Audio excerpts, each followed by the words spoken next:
तो क्लास अब हम स्टार्ट करेंगे बेटा कि जो दैनिक जीवन में पीएच का क्या महत्व है। जो बेटा हमारे पौधे या पशु होते हैं वो भी क्या होते हैं, पीएच के प्रति संवेदनशील होते हैं। जैसे कि हमारा जो शरीर है वो केवल कितने पीएच रेंज में वर्क कर सकता है, 7 से 7.8 पीएच तक के बीच में ही कार्य कर सकता है। अगर पीएच कम ज़्यादा हो जाएगा, 7 से कम हो जाएगा या 7.8 से ज़्यादा हो जाएगा तो हमारे शरीर में दिक्कतें आने लग जाएंगी। अब क्लास देखो, जो वर्षा का जल होता है, ठीक है, वर्षा के जल का जो पीएच होता है, अगर वो 5.6 से कम हो जाए, कितनी से, 5.6 से अगर वो कम हो जाए तो ऐसी वर्षा को हम क्या बोलते हैं, अम्लीय वर्षा। ठीक है, आपने देखा है ना, जो ताजमहल पीला पड़ता जा रहा है वो किसकी वजह से पड़ता जा रहा है, वो इस अम्लीय वर्षा की वजह से पीला पड़ता जा रहा है। तो हमारी अम्लीय वर्षा बेटा वो होती है जब हमारा वर्षा के जल का पीएच कितना हो जाए, 5.6 से कम हो जाए। ठीक है, और क्लास मैंने बताया अगर पीएच हमारा 7 से कम होगा तो वो हमारे कैसे होते हैं, अम्ल होते हैं। 7 पे उदासीन होते हैं, अगर 7 से ज़्यादा होते हैं तो वो हमारे क्षारक होते हैं। ठीक है, नेक्स्ट देखो बेटा कि मिट्टी का पीएच। अब क्लास मिट्टी के पीएच का क्या मतलब है कि हमारे बहुत सारे पौधे बेटा अलग अलग पीएच पे ग्रो करते हैं। मतलब मिट्टी उनको ग्रो करने के लिए एक पर्टिकुलर पीएच की ज़रूरत होती है। अगर मान लो हमारी जो मिट्टी है वो ज़्यादा अम्लीय हो गई है तो उसमें हम क्या कर सकते हैं, उसमें हम थोड़ा क्षारक मिला के उसको थोड़ा उदासीन कर सकते हैं, उसके अम्लीय प्रभाव को थोड़ा कम कर सकते हैं। और अगर वो बहुत ज़्यादा क्षारीय हो गई है तो उसमें थोड़ा सा अम्ल मिला के हम उसको कम क्षारीय कर सकते हैं। ठीक है, तो क्लास अच्छी फसल के लिए पौधों को भी क्या चाहिए होता है, वो उनको भी एक विशिष्ट पीएच चाहिए होता है। ठीक है, नेक्स्ट क्लास हमारे पाचन तंत्र का पीएच। अब क्लास हमारे पाचन तंत्र के पीएच का क्या तुम्हें पता है कि हमारी बॉडी में HCl बनता है, हाइड्रोक्लोरिक एसिड बनता है, जो कि हमारा खाना पचाने में मदद करता है। और क्लास इससे क्या होता है बेटा, इससे हमारी बॉडी को कोई नुकसान नहीं होता। पर जब हम बहुत ज़्यादा तला खा लेते हैं, बहुत ज़्यादा चटपटा खा लेते हैं, मिर्चों वाला खा लेते हैं, जिसकी वजह से क्या होता है कि हमारा जो बॉडी है, जो हमारा स्टमक है, वो क्या करने लगता है, इसको और प्रोड्यूस करने लगता है, जिसकी वजह से हमें क्या होता है, जिसकी वजह से हमें दर्द होता है या फिर जलन का अनुभव होता है। ठीक है, और क्लास इस चीज़ को हम बोलते क्या हैं, इसको हम बोलते हैं एसिडिटी। जैसे हम बोलते हैं ना नॉर्मल उसमें कि एसिडिटी हो रही है। एसिडिटी क्यों हो रही है, क्योंकि जो हमारा उदर है, जो हमारा स्टमक है, वो क्या कर रहा है, वो ज़्यादा एसिड प्रोड्यूस कर रहा है, अम्ल प्रोड्यूस कर रहा है। किसकी वजह से, क्योंकि जो हमने थोड़ा सा तला हुआ खाना या मिर्चों वाला खाना खा लिया है उसकी वजह से। ठीक है, अब क्लास देखो ज़्यादा प्रोड्यूस क्या हुआ है, अम्ल प्रोड्यूस हुआ है, तो अम्ल के इफेक्ट को हमें क्या करना है, थोड़ा कम करना है। अब उसको कम करने के लिए हम क्या यूज़ करेंगे, हम क्षारक का इस्तेमाल करेंगे। बस, तो ऐसे ही बेटा हमारे क्षारक होते हैं जिनको हम बोलते हैं एंटासिड। ठीक है, और ऐसा एंटासिड हम बहुत जो कॉमन यूज़ करते हैं वो है हमारा मिल्क ऑफ मैग्नीशिया।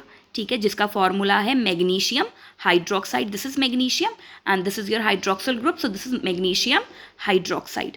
ठीक है, तो जो हमारा मैग्नीशियम मिल्क ऑफ मैग्नीशिया है या मैग्नीशियम हाइड्रोक्साइड है, ये क्या है, हमारा एंटासिड है। ये बेसिकली क्या करता है, जो हमारे पेट में जलन या दर्द हो जाता है ज़्यादा एसिड बनने की वजह से, उसको समाप्त कर देता है। ठीक है, अब क्लास देखो, पीएच परिवर्तन के कारण दंतशय मुंह के पीएच का मान 5.5 से कम होने पर दांतों में क्षय प्रारंभ हो जाता है।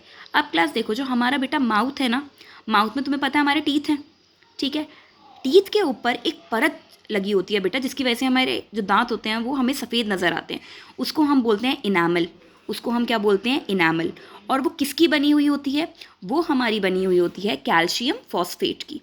और बेटा जो इनामल होता है वो हमारे शरीर का सबसे ज़्यादा कठोर हिस्सा होता है। ठीक है, पर बेटा क्या होता है, अगर हमारे मुंह का पीएच 5.5 से कम हो जाए, ठीक है, तो क्या होता है, हमारा दांतों का क्षय प्रारंभ हो जाता है। मतलब हमारे दांत सड़ने शुरू हो जाते हैं। ठीक है, तो इसको रोकने के लिए बेटा हम क्या करते हैं, इसको रोकने के लिए आपको पता है हम डेली टूथ ब्रश करते हैं। ठीक है, जो पेस्ट होता है बेटा, जो हमारा दंत मंजन होता है, वो कैसा होता है, वो क्षारीय होता है। क्षारीय इसलिए होता है कि जो अगर हमारी बॉडी में जो अगर पीएच का मान है वो देखो 5.5 से कम, 5.5 से कम का मतलब क्या है कि अगर हमारा जो मुंह में हमारा क्या उत्पन्न हो जाए, अम्ल उत्पन्न हो जाए, है ना। 7 से नीचे तो हमारे सारा अम्ल है। तो क्लास अगर हमारे मुंह में ज़्यादा अम्ल प्रोड्यूस होने लग जाए तो उसको उदासीन करने के लिए, उसका इफेक्ट समाप्त करने के लिए हम क्या डालेंगे, हम डालेंगे क्षारक। ठीक है। तो क्लास जो हमारे दंत मंजन होते हैं बेटा, उनमें क्या होता है, उनमें क्षारक होता है, ठीक है, जिसकी वजह से जो अधिकतर मात्रा का जो अम्ल का इफेक्ट होता है हमारे मुंह में, वो कैसा होता है, उदासीन होता है, उदासीन हो जाता है और उसका इफेक्ट समाप्त हो जाता है और हमारे जो दांतों का क्षय प्रारंभ है वो भी रुक जाता है, ठीक है।